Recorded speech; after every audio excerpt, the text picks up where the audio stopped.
바로 내일 5월 17일이 강남역 여성 살해 사건 2주기입니다.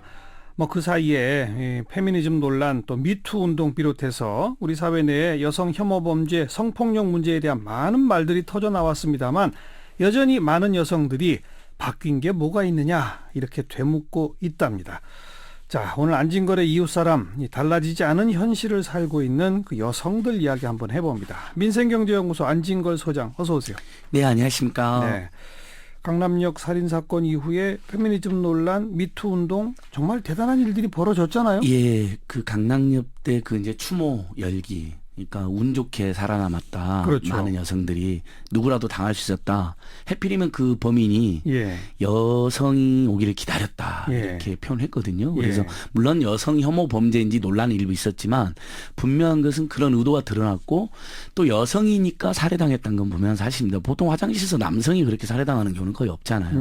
그래서 그런 두 가지 지적이 이렇고 그 이후에도 이제 여성이 안전한 사회를 만들어야 된다. 물론 이제 인간 일반이 안전해야 되지만 특히 여성이 많이 희생을 당하고 범죄의 대상이 되니까 그런 상황에서 이제 그 유명한 미투 운동, 미투유 운동이 있었고 그럼에도 불구하고 최근에도 제주도 게스트하우스에서 어떤 여성 희생을 당하는 일, 그다음에 또 해필이면 여고생 기숙사의 몰카 사건 같은 거. 그러니까 여성을 상대로 한 어떤 성적 폭력, 착취 또는 관음증, 몰카 이런 것들이 여전히 기승을 부리고 있는 것으로 그래서 강남역 살인사건 2주기 추모의 마음으로 저희가 이렇게 맞이하기에는 추모 이상의 어떤 서로 함께 분노하고 연대하고 행동해야 되는 거 아닌가 이런 생각을 해봅니다. 저희 방송에서도 강남역 살인사건 여러 번 다뤘고요. 미투 관련해서도 여러 번 다뤘고요.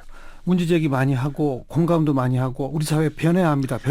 했는데 그런데 여성들은 바뀐 게 뭐가 있느냐 이런다는 거죠. 바뀐 게 뭐가 있느냐 하나 하고 그다음에 이제 요즘에는 이제 미투나 이투 운동 때문에 사회 전반에서 사실 이제 성추행, 성희롱에 대한 인식이 많이 달라지고는 있습니다. 조심하는 문화 또 이래서는 안 된다는 거는 파지고 있는데 이제 그게 펜스루 같은 약간 왜곡된 형태로도 가고 있는데 여성들이 이제 그런 부분을 지적하고 있는 거 저는 더 실질적인 통계에서 그럼 여성에 대한 강력범죄가 줄어들어야 되잖아요. 여성이 안전해져야 되니까 이렇게 큰 사회가 그런 고통을 겪었으니까. 근데 대검이 발표한 자료에 작년에 여성이 피해자였던 강력범죄, 살인이나 성폭력 등을 말하는데요. 총 3270건으로 2016년보다 10%가 더 늘어났습니다. 늘어나고 있어요. 그러니까 오히려 이런 분위기면 또 한국이 나름대로 치안이 안전한 나라로 많이 알려져 있잖아요. 그렇죠. 외국분들도 저 외국인들 한국 나오는 그 프로그램에서 이렇게 이야기하잖아요. 밤에 이렇게 편안하게 안전하게 술 마시면 돌아다닐 수 있는 나라가 없다. 우리나라는 그게 안 된다. 범죄가 많다 그러는데 밤이 안전하다. 이건 우리 남성들에만 해당했다는 이야기인 것이죠. 그런 반성을 또 해보게 되더라고요. 또 이런 페미니즘 논란 또 미투 운동 이런 게 벌어지니까 역으로 남성들 사이에서 당신 페미니스트야? 이러면서 오히려 좀 공격한다든지.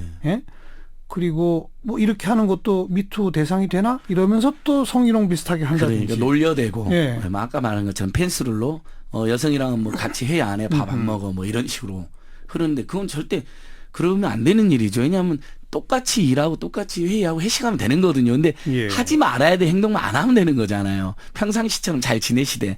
그러니까 페미니즘이라는 것도 결국은 어떤 휴머니즘이라든지 여성이든 남성이든 모든 존재가 평등하게 처우받아야 된다라는 일종의 평화로운 평등의 사상인데 그게 낙인처럼 지금 돼가지고 그런 티셔츠를 입었더니 해고를 당했다 이런 일까지 벌어지고 있는 건데 이렇게 되면 이건 세계적인 웃음거리가 되거든요. 그러니까 촛불 시민혁명으로 세계가 지금 부러워하는 민주주의를 우리가 만드는 이면에 한편으로는 이주 노동자나 여성들에 대한 극심한 차별이나 폭력이 여전히 상존하는 그런 모순 유력이 있다 이렇게 성찰해보는 기회가 됐으면 좋겠습니다. 그런 문제와 모순이 여성을 향한 폭력, 여성에 대한 차별 이런 것들이 여전하다. 그러니 이걸 줄여나갑시다.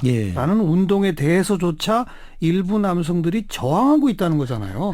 페미니즘을 놀려대고 미투 운동을 놀려댄다는 것은 그런 운동에 저항하는 거 아닙니까? 그러니까 자기가 사랑하는 어머니, 누나 여성 애인, 예를 들면 그 사람들이 안전한 나라를 만들자고 그 사람들이 차별받지 않는 나라를 만들자는 것인데 그걸 그렇게 왜곡된 시선으로 바라본다는 것은 사실 있을 수 없는 일이라고 생각합니다. 그런 부분도 사실 우리가 풀어나가야 될 과제가 아닌가 생각합니다. 일부 오해인지 악의적으로 공격하는 건지 잘 모르겠어요. 그러니까 일부 오기야 일부 좀 이제 악의적 공격 계층도 있는 거죠. 예. 좀 극단적인 사이트에서도 그걸 막 일삼던데. 예. 자, 내일 바로 그 강남역 그 사건 2주기 추모 집회가 열린답니다. 이거 지금 주도하고 계신 미투 시민행동의 집행위원장 김영순 위원장을 전화로 잠깐 만나봅니다. 위원장님 안녕하세요. 네, 안녕하세요. 내일 추모 집회 몇 시부터 시작됩니까? 네, 내일 오후 7시 신노년역 6번 출구에서 예. 강남역 여성 살해 사건 2주기 추모 집회, 그리고 저희가 성차별 성폭력 끝장 집회를 하고 있고요. 전국의 6개 지역에서 동시에 진행하고 있습니다. 네네. 추모 집회와 동시에 성차별 네. 성폭력 끝장 집회가 함께. 네네. 그렇군요. 사실 2년 전에 강남역 살해 사건이 났을 때 여성들은 이렇게 말을 했잖아요. 이건 우연히 일어난 사건이 아니다. 예. 모든 여성들이 처한 문제고, 그때 왜 가장 많이 했던 거가 나는 우연히 살아남았다 이잖아요. 나는 운 좋게 살아남았다. 그렇죠. 예. 운 좋게. 예. 그래서 사실 저도 그때만 생각하면 좀 가슴이 떨리는데요.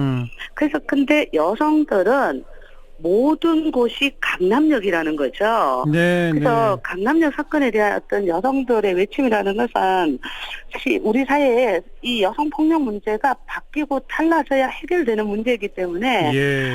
그 움직임이 지속적으로 지금 미투 운동으로 연결되는 게 그렇죠. 아닌가 싶어요. 네. 내일 집회의 구호는 우리는 멈추지 않는다라면서요. 네네. 그것의 의미는요? 그거 뭐냐면 변화가 진행 중이라는 거죠. 예. 그러니까 우리는 멈추지 않을 것이고 침묵하지 않을 것이고 예. 그리고 침묵했던 세상은 끝났다는 얘기고요. 예.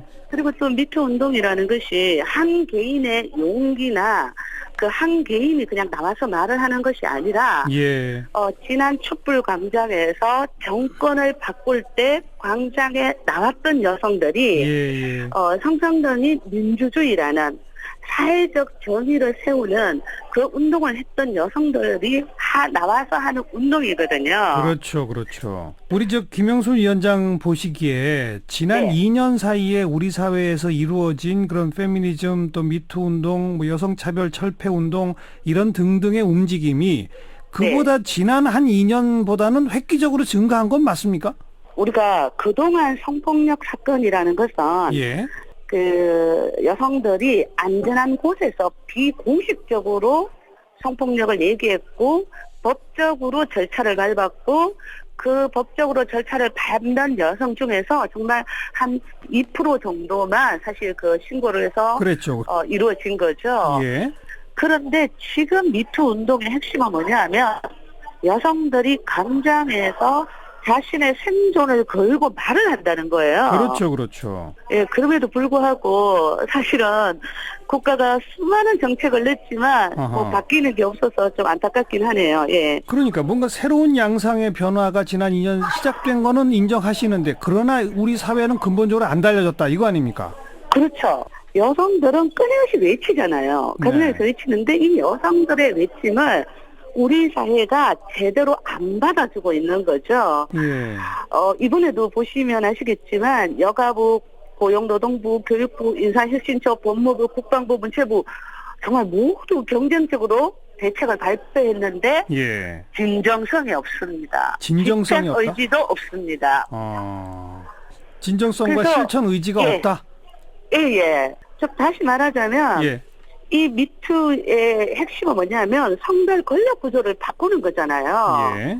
우리 사회 문화를 바꾸는 거거든요. 그렇죠. 그러면 이건 사실 국가는 법과 제도를 바꿔야 되고 사회는 관습과 관행을 바꿔야 되고 예. 그리고 이제 이런 것들이 문화적으로 일상에서 실천이 이루어져야 되는데 예.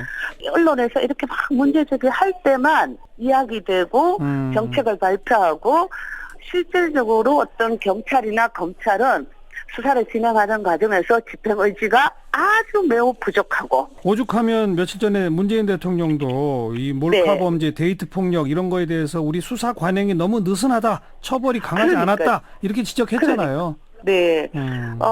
지난번 홍대 사건 기억하시죠? 예. 사실은 저희가 성폭력 성차별 문제를 얘기할 때는 피해자가 여성이고 가해자가 남성인 것이 핵심이 아니에요. 실제로 이제 이런 범죄에 대해서 사실 국가가 정말 공정하고 객관적으로 재빨리 수사를 하는 게 핵심인데요. 그렇죠. 예. 근데 가해자가 남성일 때는 여성의 문제 제기할 때 우리 수사관들은 사실 빨리 수사를 하지 않았고 집행 의지가 없었는데 이 홍대 사건에서처럼 피해자가 남성이고 가해자가 여성일 때 저는 우리 경찰이 이렇게 신속하게 빨리 수사를 하는 거 보고 굉장히 놀랐어요. 이렇게 잘 하시는 분들이 왜 안 했을까? 그런 의문들을 여성들은 가진다는 거죠. 그러니까 경찰은 극구 아니라고 부인하고 있습니다만 여성들은 그렇죠. 그렇게 느끼는 것이 우리의 현실이고 우리의 문화다 이 말씀이군요. 그렇죠. 알겠습니다. 문화가 달라져야 한다는 말에서 이렇게 1, 2년 사이에 간단히 해결될 문제는 결코 아니구나 느끼게 됩니다. 오늘 말씀 고맙습니다. 네, 고맙습니다. 네, 미투 시민행동 김영순 집행위원장이었고요. 지금 말씀 들어보니까 이 성별 권력 구조라고 하는 거 이거는 단지 법률 제도만의 문제도 아니고 문화의 문제이고 그렇죠? 하루아침에 바뀔 것 같지는 않아요. 정말. 시간이 좀 걸릴 겁니다. 근데 방금 저 홍대 몰카 사건 이야기하면서 누드 모델 몰카 신속하게 범인을 적발하고 처벌하고 그러니까 처음엔 잘 했다고 했다가 많은 여성 또는 남성들이 아니 근데 여성들이 피해자인 사건을 저렇게까지 적극적으로 제대로 해본 적 있었나라는 이성적 회의를 품은 건 사실이거든요. 근데 이제 그런 계기로 그러면 이제 피해자가 누구든지 간에 공정하게 제대로 수사하는 것으로 발전해 나갈 거 아닙니까? 경찰이 이번에 그런 지적을 받았으니까. 그러니까 저는 시간이 걸리라 이렇게 간다고 생각합니다.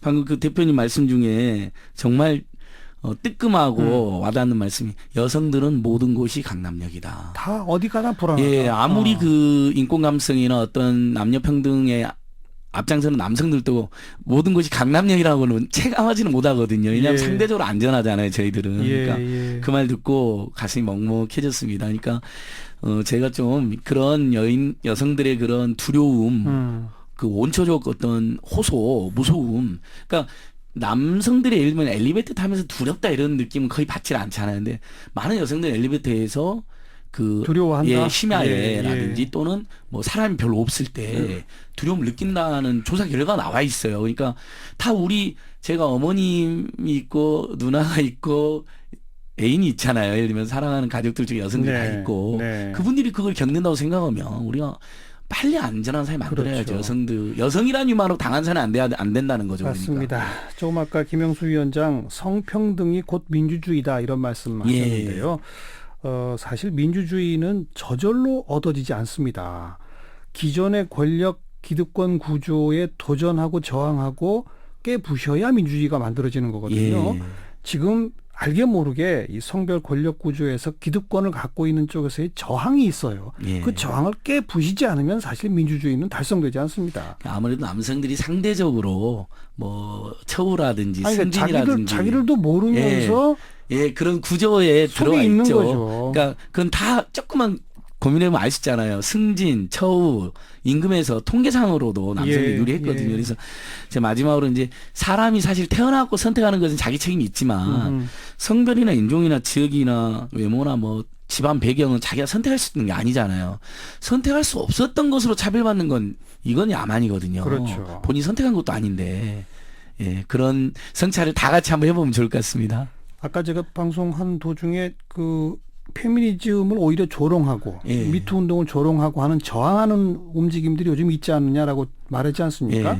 근데 사실은요. 20세기 초중반 선진국에서 여성 참정권 획득 운동 있잖아요. 그때도 엄청난 저항이 있었습니다. 지금 생각해 보세요. 여성 참정권을 남성과 똑같이 주자는 거에 저항을 했다? 말도 안 되죠. 그러니까요. 근데 지금 그런 말도 안 되는 그런 저항이 또 사실 지금도 있는 거예요. 근데 지금 이제 남녀노소 이제 물론 아직 그 젊은이들 투표권은 제약됐지만 점점 거기로 내려가고 있잖아요. 그런 것처럼 여성 투표권 지금 너무나 당연한 것처럼 그런 사회를 빨리 만들자는 거예요. 그러니까요. 사회 전반에 인간의 존엄성과 평등은 기본이다. 나머지 이제 성인 간의 선의 경쟁이 있다 하더라도 그 여성이라는 이유만으로 편견이나 차별의 대상이 돼서는 안 된다. 이런 건 곧 우리 사회가 곧 확립해야 되지 않을까 싶습니다. 네. 민생경제연구소 안진걸 소장이었습니다. 고맙습니다. 예, 고맙습니다.